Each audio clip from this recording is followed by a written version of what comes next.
What is going on, guys? Noah here with Custom RC Mods. Welcome back to the channel. Today we've got a new quad to rebuild. If you guys watched the last episode of this, we rebuilt and got this thing ready for flight. This is the Space One Meteor 5-inch quad, and today I've got something really special. This is a Skitzo Nova knockoff frame with a Brain Radix flight controller and a power distribution board and a bunch of other goodies in here, and I'm really excited to get this thing up in the air. So let's go ahead and just run through kind of the condition this is in, as well as the different components on board. So like I said, this is a knockoff Skitzo Nova frame, which is a very popular frame from obviously a very popular pilot in Skitzo, but I'm just going to go ahead and refer to it as a Nova. I'm not really trying to make it something that it isn't. It is a knockoff at the end of the day, but you know, let's just get past the technicalities here. So yeah, let's go ahead and just talk about the internals. We've got, I believe, 40 amp ESCs all around, which is super nice. That's a little bit extra current draw you can run through these motors. And then these are the Emax Eco 2306. I believe these are like 2450 kV motors, and these are super high quality motors. I just feel it when I'm spinning these with my finger. There's barely any give to them at all. They're so smooth. They also have the open bottom kind of design for better lightweight performance, as well as I believe airflow will be improved there as well. Now, unlike on the Space One Meteor, I actually have a lot better, easier time with this one in terms of the arms. This is really clean, and I can see that whoever built this built it with a lot of care, and you can just see that with motor wiring up to the ESCs and so on and so forth all the way around here. So the real meat and potatoes of what I'm going to have to do here is installing my receiver, and this is the Spectrum 4650 SRXL2 receiver, which is going to be a little bit different on this, but thankfully, it is a bigger quad and it's an F4 board, so it's going to be very compatible with it. I was trying to get this to go on my FT Gremlin a little bit earlier, but it just wasn't having it.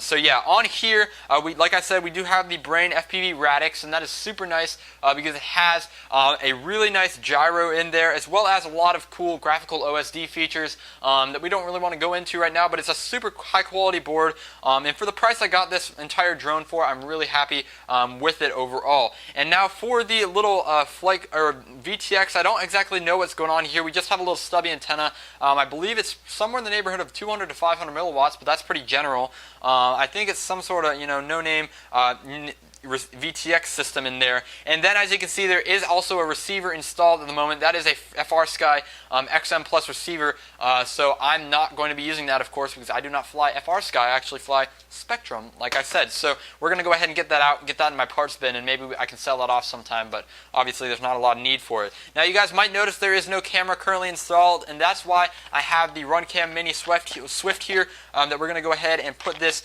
inside the frame right here as well. And that's the same one that came with the Space One Meteor, and so yeah, it's a really nice camera overall. And then, of course, battery is a 1550 milliamp hour 4S Tattoo 45C pack. It's not exactly ideal, it's only 45C, but I think it's going to be fine, at least for hovering and light maneuvering, but we might have to switch up to something else before we get too far along.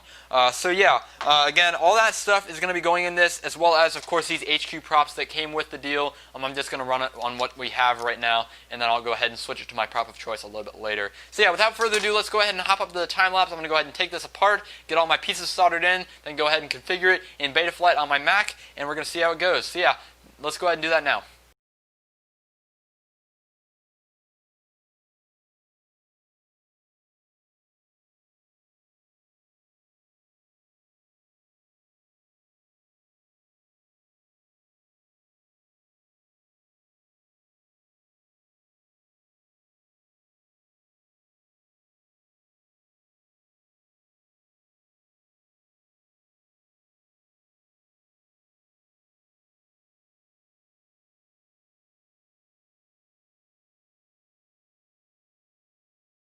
Alright guys, so as you can see here, the Nova is complete, and I'm really happy with it overall. It was pretty seamless, just dropped in my receiver, and we are good to go. Had to do a little bit of tuning, but I got this done last night actually. I just waited to record this segment till today because, of course, there's other people sleeping in the house that I didn't really want to disturb with the ESC beeping and me talking to record this segment.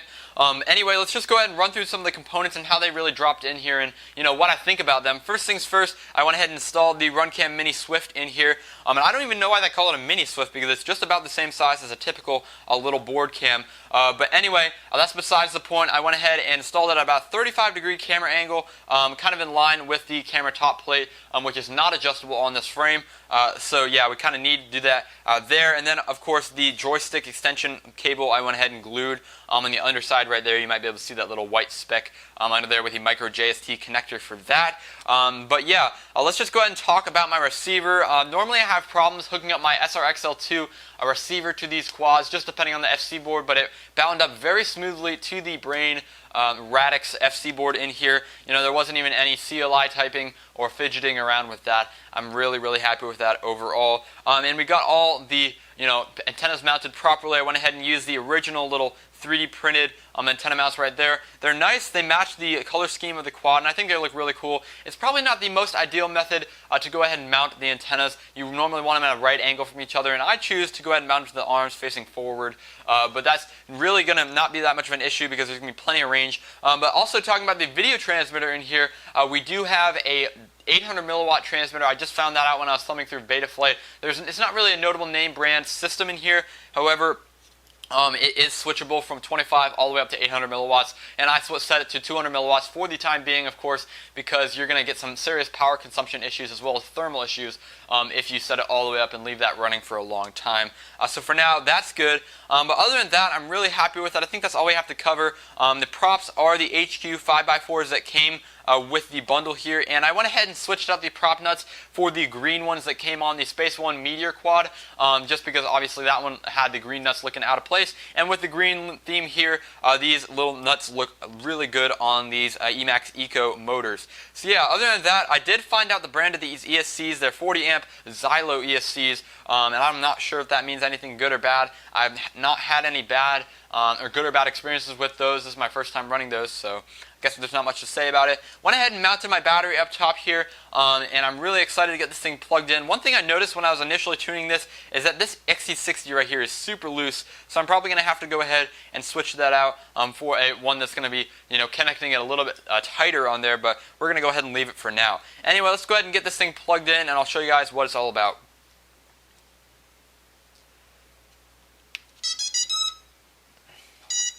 So you can see we have the graphical OSD right here, and we have the logos, Brain FPV and Team Black Sheep. I'm sure you can change those, but as you can see, we have that OSD. There's a lot of stuff going on right here, a lot of stuff to be configured in Betaflight. I just left it all stock.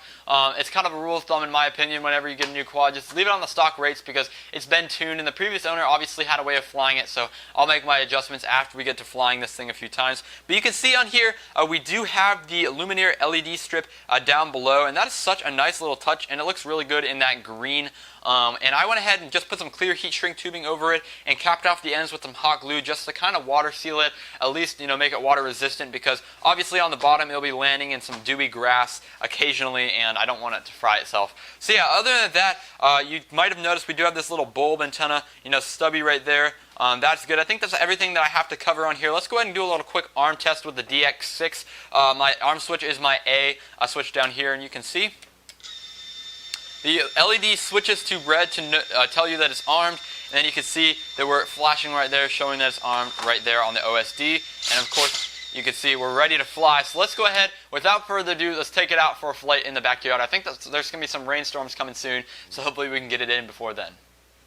Alright guys, so we're out here with the Skitzo Nova, ready for the maiden, a little hover test here. As you might be able to hear with the thunder, we do have a storm approaching, so I want to try to get this done with. But you can see it's all turned on, and it's over there, and it's looking real pretty on that landing pad. But let's go ahead and get this done before we get rained out here. So, oh, this thing, very responsive throttle on those 2306 motors. Yeah, considerably lower rates than the Meteor had, but very... Yeah, it's blowing that landing pad all around. Hovers right about third throttle, which is good.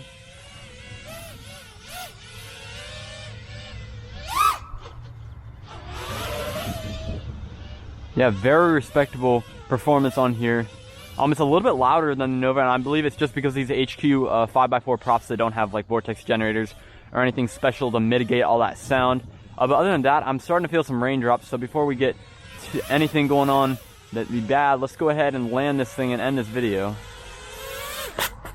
that'll do it. Thanks for watching, guys. Hope you enjoyed it. We're going to be doing some FPV flights with this once the rain subsides, so stay tuned for those. Please comment if you have any questions, and subscribe to show your support. Thanks for watching, and I'll catch you guys in the next video.